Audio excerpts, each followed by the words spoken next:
اعوذ باللہ من الشیطان الرجیم بسم اللہ الرحمن الرحیم ما كان محمد ابا احد من رجالکم ولكن رسول اللہ وخاتم النبیین وكان اللہ بكل شیء علیما قل ان کنتم تحبون اللہ فاتبعونی یحببکم اللہ صدق اللہ مولانا العظیم ان اللہ وملائکتہ یصلون علی النبی یا ایہا الذین آمنوا صلوا علیہ وسلموا تسلیما الصلاۃ والسلام علیک یا سیدی یا رسول اللہ وعلی آلک واصحابک یا حبیب اللہ الصلاۃ والسلام علیک یا سیدی یا رسول اللہ وعلی آلک واصحابک یا رحمۃ للعالمین یا راحت العاشقین یا مراد المشتاقین یا خاتم النبیین۔ سامعین محترم، بڑا ہی پیارا شعر ہے۔ وَرَفَعْنَا لَكَ ذِكْرَكَ کا ہے سایہ تجھ پر، وَرَفَعْنَا لَكَ ذِكْرَكَ کا ہے سایہ تجھ پر، بول بالا ہے تیرا ذکر ہے اونچا تیرا، مٹ جائیں گے اعداء تیرے، مٹ گئے مٹ جائیں گے اعداء تیرے، نہ مٹا ہے نہ مٹے گا کبھی چرچا تیرا، نہ مٹا ہے نہ مٹے گا کبھی چرچا تیرا۔ جی ہاں سامعین محترم، آج جیسا کہ آپ کو معلوم ہے کہ ختم نبوت، عقیدہ ختم نبوت کے حوالے سے جو آستانہ پاک کی جانب سے ایک سلسلہ شروع کیا گیا ہے کورس کی صورت میں، اور آج اسی سلسلے کا ایک اگلا لیکچر ہے جس کا موضوع ہے قرآن اور ذکر مصطفیٰ صلی اللہ علیہ وآلہ وسلم۔ جی ہاں، آج ہم قرآن پاک کی کچھ آیات کے حوالے سے بیان کریں گے کہ دیکھیں جس طرح کے کیوں ان لوگوں کو موقع ملتا ہے بات کرنے پر ہمارے اوپر، کیونکہ ہم نے اپنی زندگیوں میں عملاً اسلام کو بہت پیچھے چھوڑ دیا۔ علامہ اقبال بھی فرماتے ہیں کہ بجھی عشق کی آگ اندھیر ہے، یہ مسلمان نہیں خاک کا ڈھیر ہے۔ تو آج ہم اگر اپنی زندگیوں کی طرف جھانک کر دیکھیں تو ہمیں اسلام، مسلمان کہاں نظر آتا؟ ہمیں تو ایک اچھا انسان بھی نظر نہیں آتا، تو ہمیں کیسے نظر آئے گا؟ اگر ہم لوگوں کو بتانا چاہتے ہیں صحیح معنوں میں عشق مصطفیٰ صلی اللہ علیہ وآلہ وسلم، اور اگر ہم صحیح معنوں میں لوگوں کو بتانا چاہتے ہیں کہ ہمارا عقیدہ کیا ہے، کیونکہ عقیدہ تو ہمارا ہے کہ نبی پاک صلی اللہ علیہ وسلم آخری نبی ہیں، ہم ان سے محبت کرتے ہیں، تو سامعین محترم محبت کا بھی تقاضا ہوتا ہے۔ اگر محبت کے تقاضے نہ ہوں تو وہ پھر محبت کہلانے کا حق نہیں رکھتی۔ تو ہم نے آج یہ موضوع دیکھنا ہے کہ اللہ رب العزت نے ہمیں کہاں کہاں کیسے کیسے اس بات کی طرف ہمیں بلایا ہے اور بتایا ہے کہ دیکھو اگر تم چاہتے ہو، جیسے میں نے ابھی آپ کے سامنے قرآن پاک کی ایک آیت بھی بیان کی، قُلْ إِن كُنتُمْ تُحِبُّونَ اللَّهَ فَاتَّبِعُونِي يُحْبِبْكُمُ اللَّهُ، سورہ آل عمران کی آیت نمبر 31 میں اللہ تعالیٰ فرماتے ہیں کہ فرما دیجئے اگر تم اللہ سے محبت کرتے ہو تو میری پیروی کرو، اللہ تمہیں محبوب بنا لے گا۔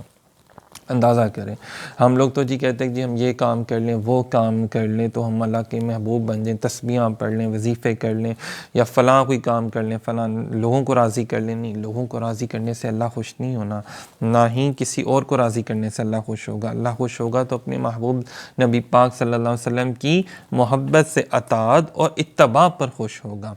آپ نبی پاک صلی اللہ علیہ وسلم کی پیروی، سنت پر، اسوہ حسنہ صلی اللہ علیہ وسلم پر عمل کرنا سے ہی اللہ رب العزت آپ سے راضی ہو سکتے ہیں۔ یہ قرآن پاک کا فیصلہ، یہ میرا فیصلہ نہیں، کسی اور کا فیصلہ نہیں ہے۔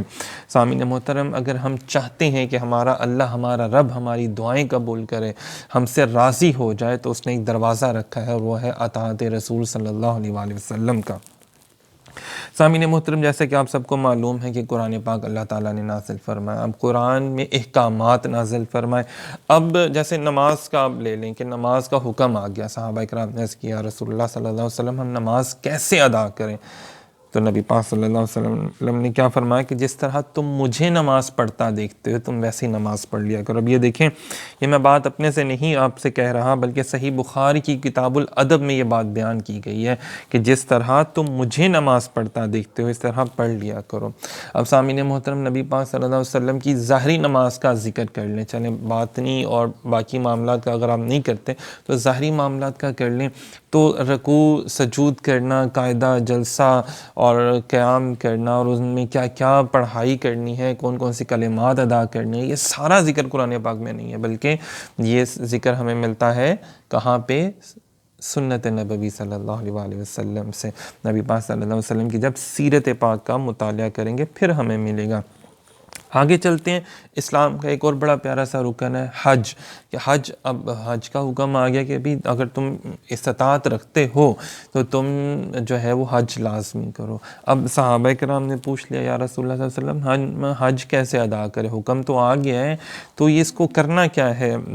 کیسے کرنا ہے؟ تو نبی پاک صلی اللہ علیہ وسلم کیا فرماتے ہیں کہ مجھ سے حج کے مناسک سیکھ لو۔ کیسے کہ ابھی 7 چکر کیسے خانہ کعبہ کے ارد گرد کیسے طواف کرنا ہے، صفا و مروہ کے گرد کیسے جانا ہے، میدان عرفات میں کیا کرنا ہے، مینا میں کیسے جانا ہے، کیا کرنا ہے، اور پھر قربانی کے مسئلے مسائل، قربانی کا حکم آ گیا کہ بھئی اللہ کی راہ میں قربانی کرو۔ اب قربانی کیسے کرنی ہے، اس کے مسئلے مسائل ہیں بہت زیادہ۔ اب یہ ساری چیزیں اگر ہم دیکھتے ہیں تو ہمیں کس نے بتائیں؟ نبی پاک صاحب الولا خاتم الانبیاء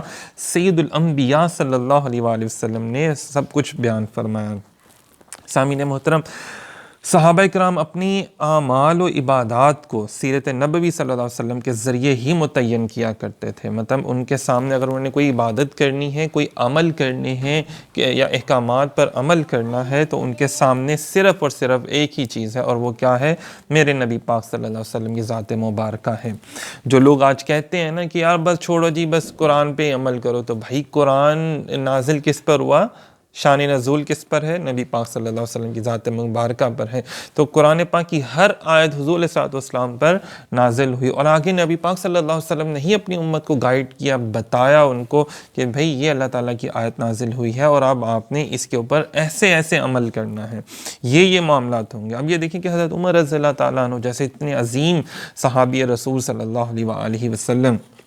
جن کی شان کے بارے میں خود نبی پاک صلی اللہ علیہ وسلم نے اتنی احادیث بیان فرمائی، وہ فرماتے ہیں کہ اے حجر اسود کو چومتے وقت کہ میں تجھے اس لیے نہیں چوم رہا کہ تو جنت سے آیا ہوا پتھر ہے، بلکہ تجھے اس لیے چوم رہا ہوں کہ تجھے میرے نبی پاک صلی اللہ علیہ وآلہ وسلم نے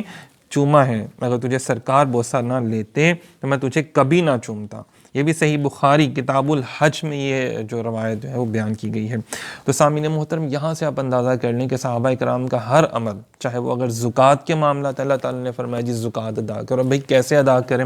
اس عشر کیا ہوتا ہے، فطرانہ کیا ہوتا ہے، صدقہ و خیرات کیا ہوتا ہے، یہ سارے معاملات جو ہیں وہ ہمیں اپنی زندگی میں اگر ہم شامل کرنا چاہتے ہیں، اس کو عملی صورت میں لے کر آنا چاہتے ہیں، تو اس کے لیے ہمیں صرف اور صرف سیرت رسول صلی اللہ علیہ وسلم کو پڑھنا ہوگا، ہمیں اسوہ حسنہ صلی اللہ علیہ وسلم کو پڑھنا ہوگا، ہمیں قرآن کو جب سمجھ کے پڑھنا ہوگا کہ قرآن پاک میں کیا بیان کیا گیا ہے، بلکہ اس کے ساتھ ہمیں سیرت رسول اسوہ حسنہ کا مطالعہ کرنا ہوگا، اور اپنے بچوں کو بھی بتانا ہوگا کہ یار یہ دیکھو یہ ہے میرے نبی پاک صلی اللہ علیہ وسلم کی شان، یہ آیت جب نازل ہوئی تو اس کے متعلق یہ احکامات بھی نبی پاک صلی اللہ علیہ وسلم نے ارشاد فرمائے۔ اگر ہم چاہتے ہیں ہم پوری دنیا کو قرآن کی تعلیم دیں تو قرآن کی تعلیم ایسے تو سمجھ میں نہیں آئے گی نا۔ بھی اگر اگلا پوچھتا جی، اب اگلا آپ سے ہی پوچھ لیتا ہے کہ جی ارکان اسلام تو بیان ہے، تو اس پر عمل کیسے کرنا ممکن کیسے ہو سکتا ہے؟ تو سامعین محترم، ہر دور میں ضروری ہے کہ قرآن کے ساتھ سیرت رسول صلی اللہ علیہ وسلم کی معرفت حاصل کی جائے۔ سیرت رسول صلی اللہ علیہ وسلم کی معرفت یعنی علم حاصل کیا جائے، اتنا فہم و ادراک حاصل کیا جائے تاکہ عملی زندگی میں احکام و تعلیمات الہی کی اطاعت ممکن ہو سکے۔ لوگوں کو بتایا جائے، دنیا کو بتایا جائے کہ اسلام کا صرف تعلیمی نظام نہیں ہے بلکہ عملی نمونہ بھی ہمارے سامنے موجود ہے، اور وہ ہے نبی پاک صلی اللہ علیہ وسلم کی ذات مبارکہ، آپ کی سیرت مبارک جو ہے عملی صورت میں ہمارے سامنے موجود ہے۔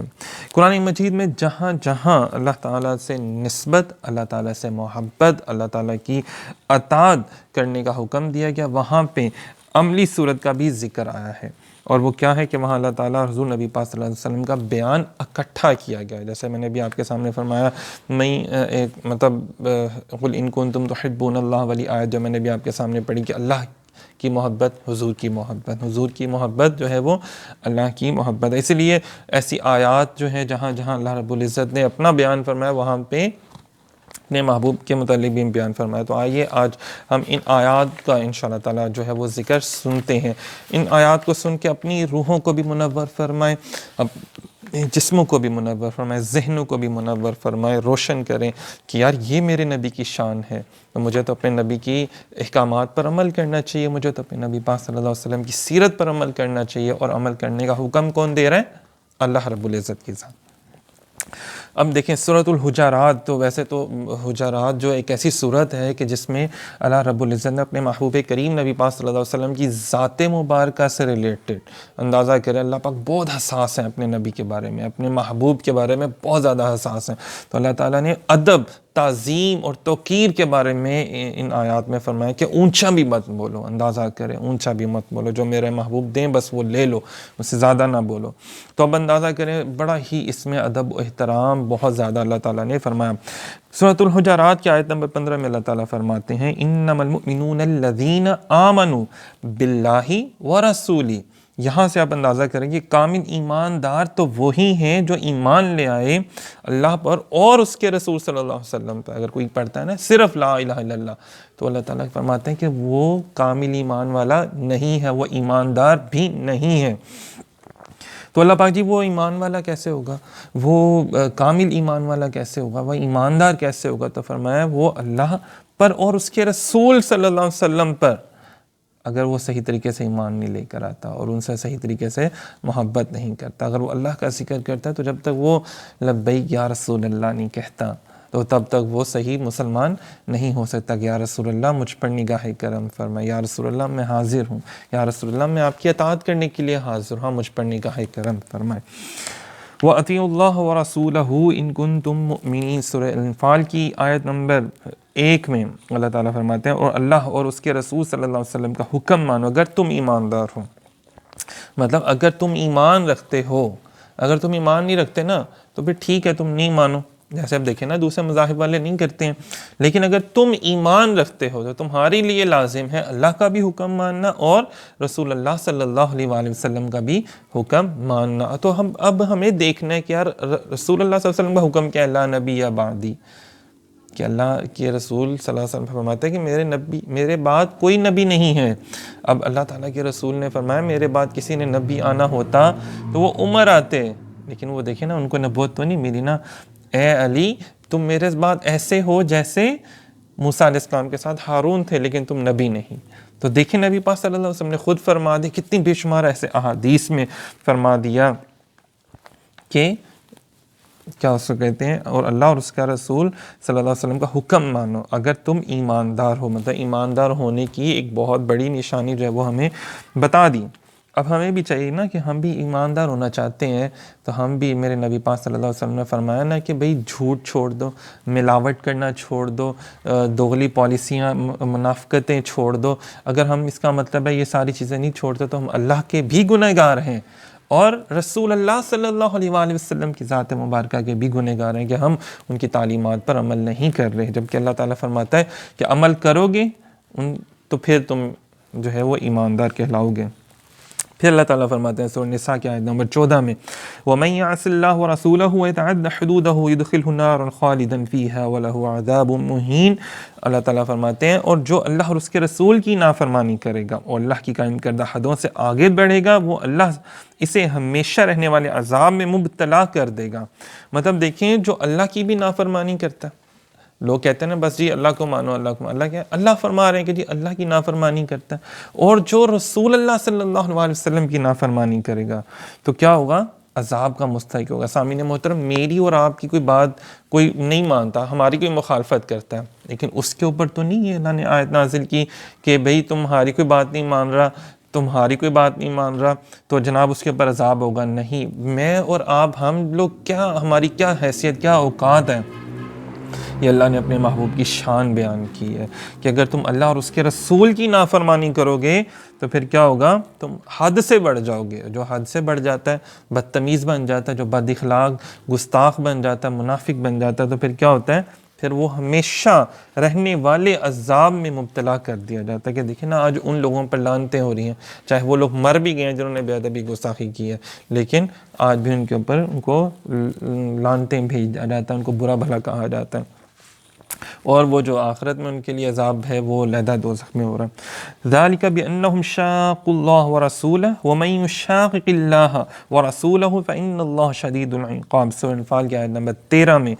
اللہ رب العزت فرماتے ہیں یہ حکم اس لیے ہے کہ انہوں نے اللہ اور اس کے رسول کی مخالفت کی۔ جو اللہ اور اس کے رسول کی مخالفت کرے گا تو اللہ اسے سخت عذاب دینے والا ہے۔ مطلب یہاں پہ دیکھیں تمام علماء مفسرین جو ہیں، علماء محدثین بھی تمام جو ہیں وہ اس بات پر متفق ہیں کہ ان آیات میں جو میں ابھی آپ کو سنا رہا ہوں، جہاں جہاں رسول کا ذکر ہے اس سے مراد، کیونکہ شان رسول جو ہے وہ تمام آیات نبی پاک صلی اللہ علیہ وسلم پر نازل ہوئیں، تو آپ نبی پاک صلی اللہ علیہ وسلم ہی ان سے مراد ہیں۔ تو فرمائیں یہ حکم اس لیے ہے کہ انہوں نے اللہ اور اس کے رسول کی مخالفت کی۔ دیکھیں مخالفت کرنے کے لیے تو ظاہری طور پہ جسم ہونا بڑی ضروری ہے نا، جنگ کرنے کے لیے بھی جسم ہونا بڑا ضروری ہے، سامنے موجود ہونا کسی کا۔ تو وہ دیکھیں مخالفت تو وہ ظاہری طور پہ نبی پاک صلی اللہ علیہ وسلم کی کر رہے تھے، لیکن اللہ تعالیٰ کیا فرماتے ہیں کہ وہ اللہ کی مخالفت ہو رہی تھی۔ وہ کس کی مخالفت ہو رہی تھی؟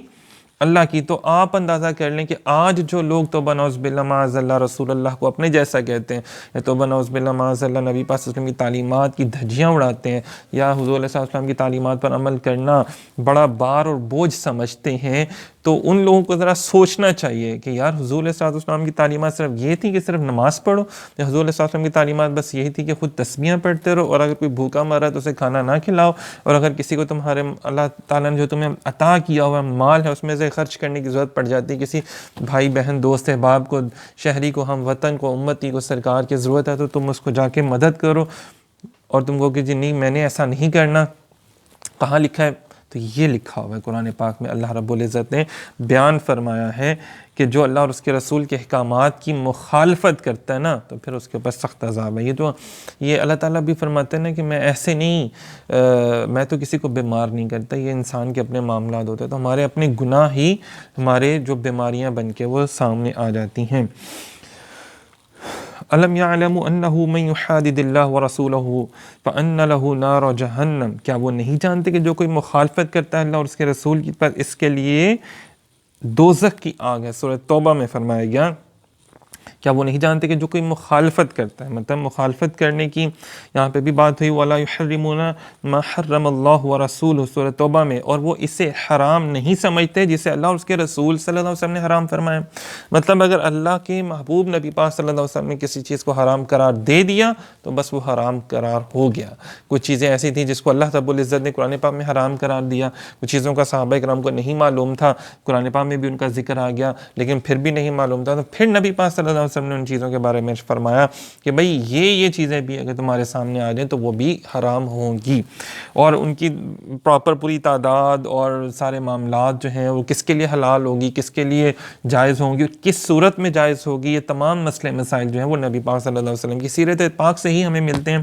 قرآن پاک میں تو اللہ تعالیٰ نے احکامات نازل فرما دیا نا، ایک جنرلی ایک بات کر دے، حکم دے دیا، لیکن اس کو امپلیمنٹ کیسے کرنا ہے، اس کو انسانی لیول پہ، اس کو معاشرتی لیول پہ کس انداز میں اس کو لے کے جائیں گے، کیا ہوگا تو کیا کریں گے، تو وہ سارے معاملے میرے نبی پاک صلی اللہ علیہ وسلم نے بیان فرمایا۔ تو اس لیے کہا جاتا ہے کہ سیرت رسول صلی اللہ علیہ وسلم کا مطالعہ اپنی زندگیوں میں ضرور کریں، اپنی بیڈ بک بنا لیں قرآن پاک کو اور سیرت پاک صلی اللہ علیہ وسلم کی بک کو۔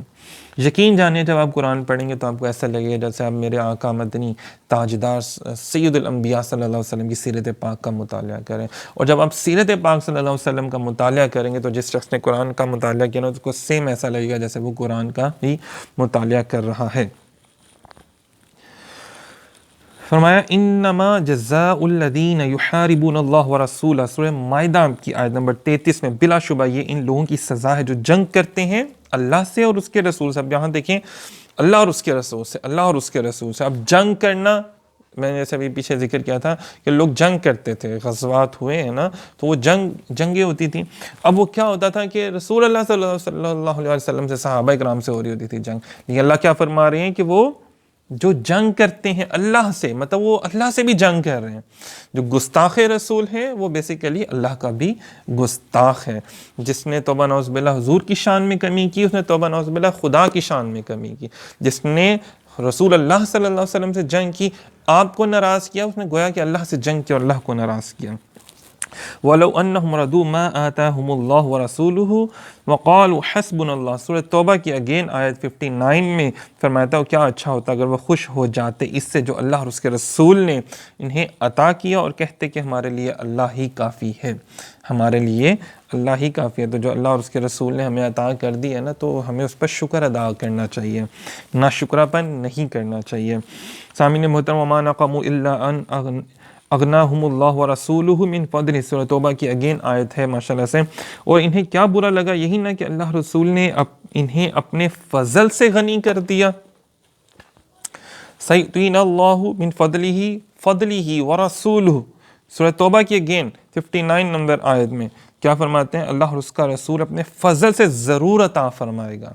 مطلب لوگ کہتے ہیں کہ یار اللہ کے رسول کیا دے سکتے ہیں، بس جو مانگنا اللہ سے مانگو، لیکن اللہ فرماتا ہے کہ میرے محبوب سے بھی مانگو۔ کتنی بڑی بات فرما دی، اللہ فرما رہے ہیں کہ میرے محبوب سے مانگو، کیونکہ میں نے اپنے محبوب کو صاحب اختیار بنا دیا ہے،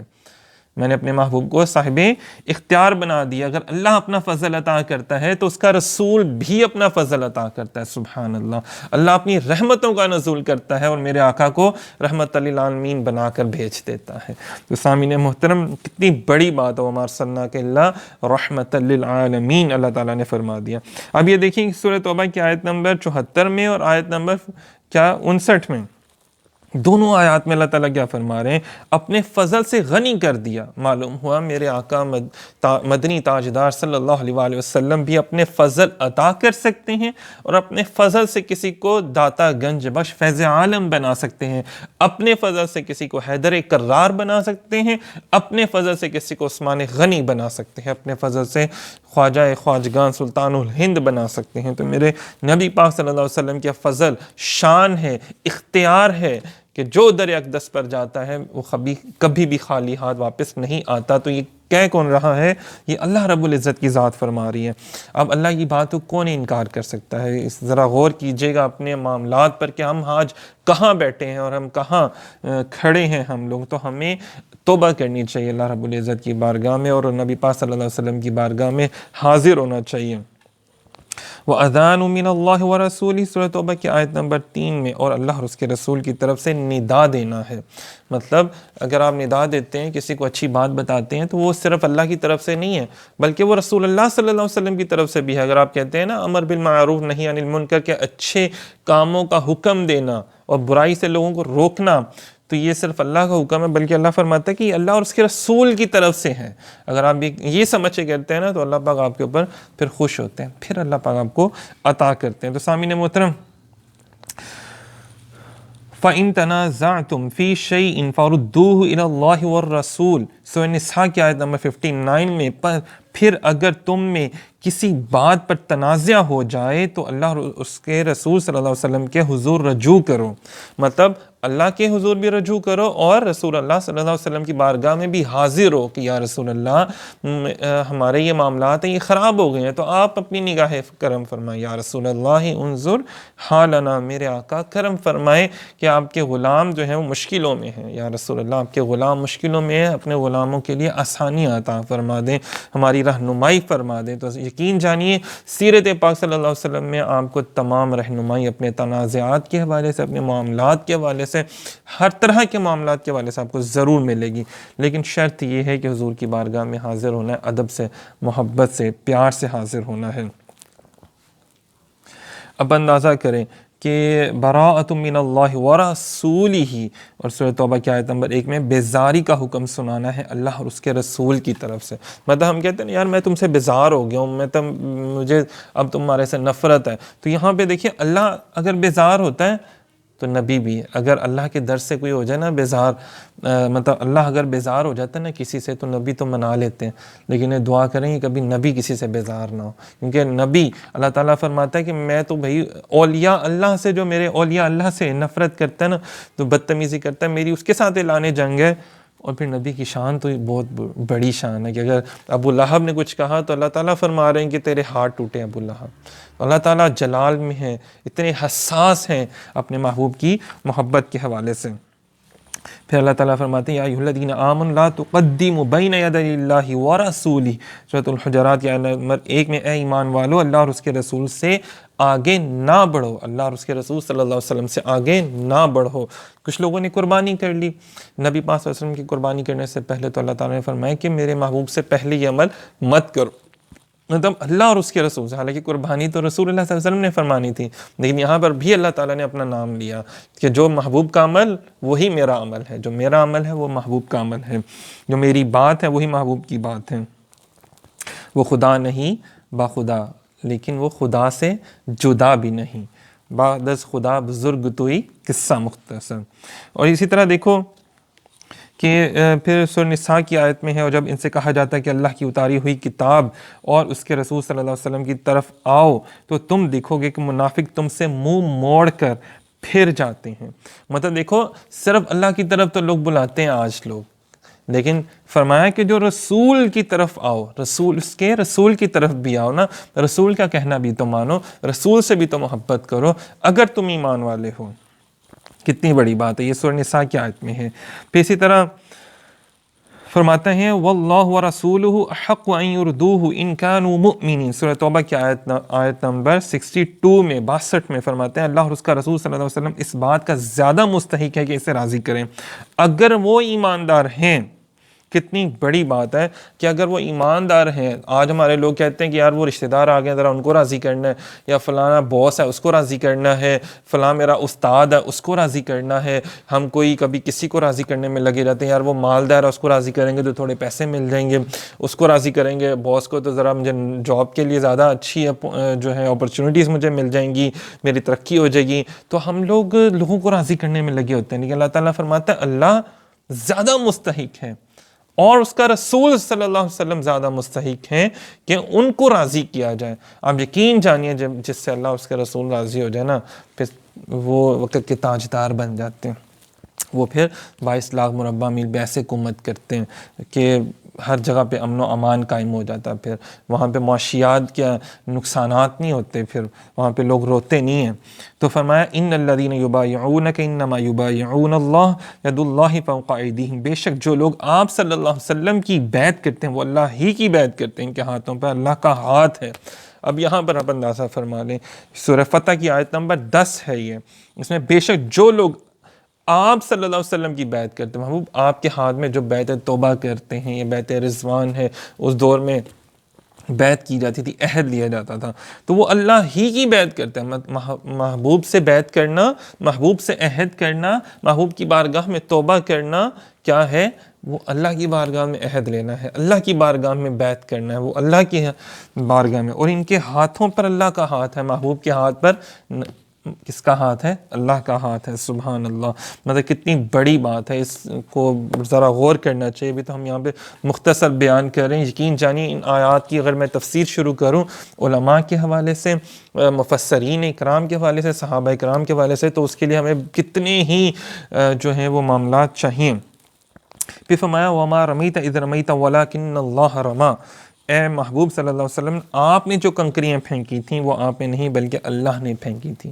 کتنی بڑی بات ہے کہ یہ ایک طرف فرمایا جا رہا ہے کہ آپ بیعت فرما رہے ہیں، آپ نہیں کر رہے، میں ہی کر رہا ہوں، آپ کا ہاتھ میرا ہاتھ ہے۔ محبوب جو آپ کنکریاں پھینک رہی ہیں وہ میں پھینک رہا ہوں، پھینکی تو اللہ نے، اللہ کے محبوب نے تھی نا، لیکن اللہ تعالیٰ اس کو بھی اپنی طرف منسوب کر رہے ہیں۔ اللہ پاک اپنے محبوب کی ہر ادا کو اپنی طرف منسوب کرتے ہیں۔ وَمَا يَنطِقُ عَنِ الْهَوَىٰ إِنْ هُوَ إِلَّا وَحْيٌ يُوحَىٰ، سورہ نجم کی آیت نمبر 3 اور 4 میں یہ رسول اللہ صلی اللہ علیہ وسلم اپنی خواہش نفس سے تو کچھ بولتے نہیں، ہاں مگر جو کچھ اس کی زبان سے نکلتا ہے، ان کی زبان سے نکلتا ہے وہ وحی الہی ہوتا ہے جو اس کی طرف کی جاتی ہے۔ صحابہ اکرام نے عرض کیا رسول اللہ، آپ کبھی مزاح بھی فرماتے ہیں؟ نبی پاک صلی اللہ علیہ وسلم کا جو مزاح تھا وہ سچ پر مبنی تھا، کسی کا دل دکھانے والا نہیں تھا۔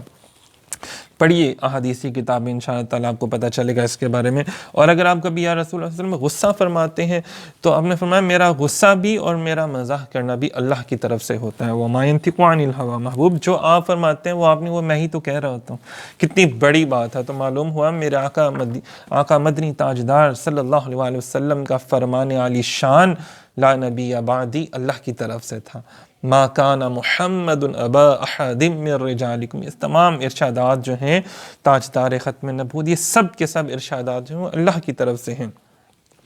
اسی طرح ان الذین یؤذون اللہ ورسولہ لعنہم اللہ فی الدنیا والآخرہ، سورۃ الاحزاب میں، بے شک جو لوگ اللہ اور اس کے رسول صلی اللہ علیہ وسلم کو ایذا پہنچاتے ہیں. ایذا کیا ہوتی ہے؟ کسی کو تکلیف پہنچانا. اب ایذا پہنچانے کے لیے ہم کہتے ہیں کوئی جسم ہے، انسان ہے، اس کو مطلب تکلیف دی گئی ہے، کوئی چیز ماری ہے تو تکلیف ہوئی ہے اس کو، تو اللہ تعالیٰ فرماتا ہے کہ میرے محبوب کو تم نے تکلیف دی ہے نا، وہ اصل میں تم نے مجھے تکلیف دی ہے، مطلب دکھ پہنچایا، منافقت کی ہے، گستاخی کی ہے، تو وہ بے شک وہ بیسیکلی وہ اللہ کی ہوگی. تو ہمیں دیکھنا چاہیے اگر دکھ اور تکلیف جو ہے رسول اللہ صلی اللہ علیہ وسلم کی اللہ کو ہو رہی ہے، اللہ تعالیٰ فرماتے ہیں وہ مجھے بھی ہے، کیونکہ وہ اللہ اور اس کے رسول کو تم نے ایذا پہنچائی ہے. اور اگر حضور خوش ہو گئے تو پھر اللہ بھی ہم سے راضی ہو گیا. پھر یسألونک عن الانفال قل الانفال للہ والرسول، سورۃ الانفال میں ہے. آپ صلی اللہ علیہ وسلم فرمائیے غنیمت کے مالک اللہ اور رسول صلی اللہ علیہ وسلم ہیں. مالک اللہ اور اس کے مال غنیمت جو آتا تھا، آپ دیکھیں ظاہری طور پہ تو مال اکٹھا ہو رہا ہے، تو رسول اللہ صلی اللہ علیہ وسلم کی بارگاہ میں اکٹھا ہو رہا ہے نا، وہ تو مال حضور کی بارگاہ میں اکٹھا ہو رہا ہے، حضور نے وہ خرچ کرنا ہے، لیکن اللہ تعالیٰ فرما رہے ہیں اللہ اور اس کے رسول صلی اللہ علیہ وسلم مالک ہیں. پھر فرماتے ہیں قل اطیعوا اللہ والرسول فإن تولوا فإن اللہ لا يحب الکافرین، سورہ آل عمران میں آیت نمبر 32 میں آپ صلی اللہ علیہ وسلم فرما دیجیے اطاعت کرو اللہ اور اس کے رسول صلی اللہ علیہ وسلم کی، پھر اگر وہ اطاعت سے منہ پھیر لیں تو یقیناً اللہ تعالیٰ کافروں کو دوست نہیں رکھتا. سامعین محترم، اللہ تعالیٰ یہ ختم نبوت کے حوالے سے بڑی اہم آیت ہے جس میں بیان کیا جا رہا ہے کہ اگر وہ اللہ اور رسول صلی اللہ علیہ وسلم کی اطاعت سے پھر جائیں، منہ پھیر لیں، تو یقیناً اللہ تعالیٰ ان کو دوست نہیں رکھتا. تو یار ہم اور آپ کیسے دوست رکھ سکتے ہیں؟ ہمارے اکثر لوگ کہتے ہیں یار نہیں ان کا اخلاق تو بڑا اچھا ہے، یار نہیں وہ ہیں تو بڑے اچھے ہیں نا، یار نہیں کیا ہو گیا، آپ ان کی بات تو سنو. تو اللہ تعالیٰ جب کہہ رہے ہیں کہ اللہ جو محبوب، اللہ آپ فرما دیجئے محبوب جو آپ کی اطاعت سے پھر گئے، جو آپ کی تعلیمات کا انکار کر رہے ہیں، تو وہ تو جناب اللہ تعالیٰ کہتے ہیں وہ تو دوست ہی نہیں رکھتا ان کو، وہ ان کے ہے ہی نہیں ہے، وہ ہم میں سے نہیں ہے، دوست ہی نہیں ہے، ہمارا ہی نہیں ہے، کچھ بھی نہیں لگتا، وہ اولیاء میں سے نہیں ہے، وہ ہمارا کچھ بھی نہیں رکھتا. تو لوگ جو آج کہتے ہیں کہ نہیں کر لے، تو ان کو بھی اپنے ایمان کو ایک مرتبہ ضرور دیکھنا چاہیے، توبہ استغفار کرنی چاہیے ہمیں. بہرحال اسی طرح بس یہ آخری آیت جو ہے وہ آپ کے سامنے پیش کرتا ہوں. یا ایھا الذین آمنوا استجیبوا للہ وللرسول اذا دعاکم لما یحییکم، سورۃ الانفال کی آیت نمبر 24 میں اللہ تعالیٰ فرماتا ہے اے ایمان والو لبیک کہو اللہ اور اس کے رسول صلی اللہ علیہ وسلم کی پکار پر جب وہ تمہیں بلائے اس امر کی طرف جو تمہیں زندگی بخشے. تو یہ آخری آیت جو ہم نے پڑھی ابھی، اس کا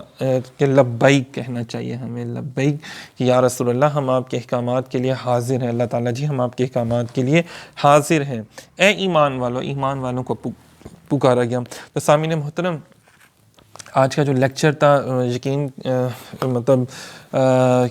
دیکھتے ہیں کہ اللہ رب العزت ہم سب کو ان باتوں پر عمل کرنے کی توفیق عطا فرمائے. اور آپ سب سے بھی گزارش کروں گا کہ اپنے نبی کی محبت جو ہے وہ اپنے دلوں کے اندر بڑھائیں، نبی پاک صلی اللہ علیہ وسلم کی سیرت کا مطالعہ کریں، اور ایسے لٹریچر کا اپنے گھر والوں کو دیں لا کر، اپنے بچوں کو لا کر دیں، تاکہ وہ کبھی بھی گستاخ منافق نہ ہو. ان کو اللہ کی محبت دے کے جائیں، ان کو رسول اللہ خدا صلی اللہ علیہ وسلم کی محبت دے کے جائیں. ہم بڑی چیزیں تو دے کے جاتے ہیں، کوٹھیاں، کاریں، بنگلے، موبائل، اور بچوں کو اچھی تعلیم، سب کچھ دلوا لیتے ہیں. کاش خواہی کر سکیں اور ان کی ایمان کی حفاظت بھی کر سکیں. اگر کوئی مجھ سے غلطی کوتاہی ہو تو اللہ تعالیٰ مجھے معاف فرمائے، اور آئندہ حق اور سچ بات کہنے کی بھی اللہ پاک توفیق عطا فرمائے. بہت شکریہ. اس ویڈیو کو ضرور شیئر بھی کیجیے گا اور لائک بھی کیجیے گا، تاکہ یہ پیغام جو ہے وہ مزید زیادہ سے زیادہ لوگوں تک پہنچ سکے.